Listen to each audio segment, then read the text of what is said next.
They say Nevada has more ghost towns than living ones. Most are piles of wood and rust, just echoes of the gold rush days. But some of them feel wrong, like something's still there, waiting. Last summer, driving between Reno and Vegas, I decided to check one out. It wasn't on my map. I just saw a cracked wooden sign on the side of Highway 50. Red Hollow, 14 miles. Curiosity won.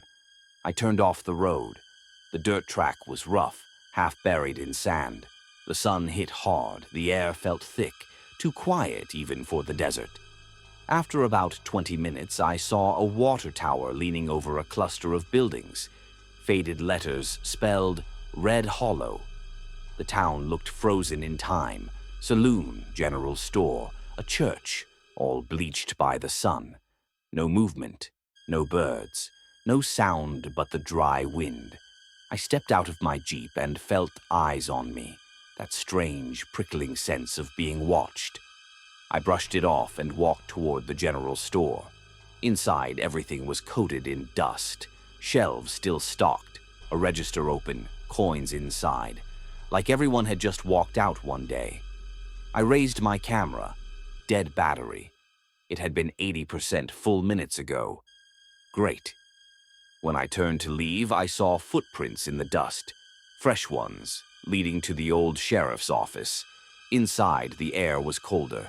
Papers scattered across the floor, and on the wall, a faded wanted poster, J. Carter, armed and dangerous. Before I could take a closer look, I heard a floorboard creak behind me. A man stood in the doorway, tall, long coat, wide-brimmed hat hiding his face. "You shouldn't be here," he said. His voice was low, dry, like the wind through bone. I blinked, and he was gone. Just gone. The air still trembled where he'd been. I stumbled outside, heart pounding. The light had changed, the sun lower than it should have been. I checked my phone. No signal. The Jeep wouldn't start. Then I noticed something else. My phone gallery had new photos. The first, the sheriff's office. The second, the man in the hat, face blurred, smoke-like. The third, me, standing in the middle of the street. I hadn't taken them. Then came the sound, faint piano music drifting from the saloon. Slow, haunting. I looked up. The windows were glowing with light. Shadows moved inside. Voices, laughter, clinking glasses, carried on the breeze. The town wasn't empty anymore. I crept closer, peered through the saloon doors. Candles flickered on the bar. A piano played by itself, keys pressing down, though no one sat there. I whispered, "Hello?" The music stopped. Then footsteps behind me. I turned. A woman stood there in a torn red dress, face gray and hollow. Behind her, others appeared, men in dusty coats, women in bonnets, all watching me with dark, empty eyes. "You came back," the woman said. I've never been here," I stammered. But they all started whispering the same words over and over. "You came back. You came back." Their voices grew louder, overlapping, echoing in my skull. I bolted outside. Every window in town was lit now, figures moving behind them.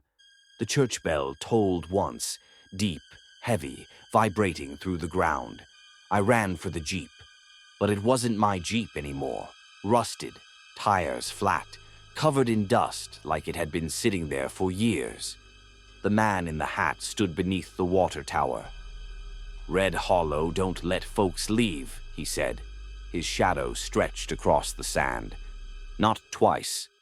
I backed away, shaking my head. "I'm not staying." He tilted his head, almost curious. "You already did."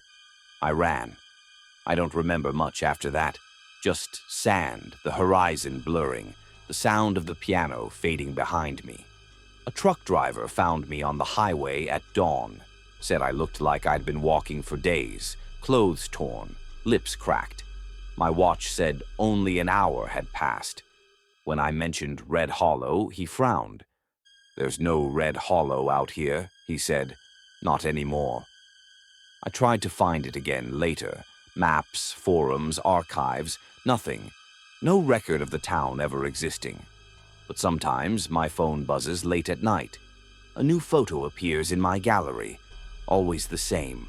The water tower, glowing under the moon. The saloon windows lit. And the man in the hat, standing in the street, looking straight at the camera, like he's waiting for me to come back.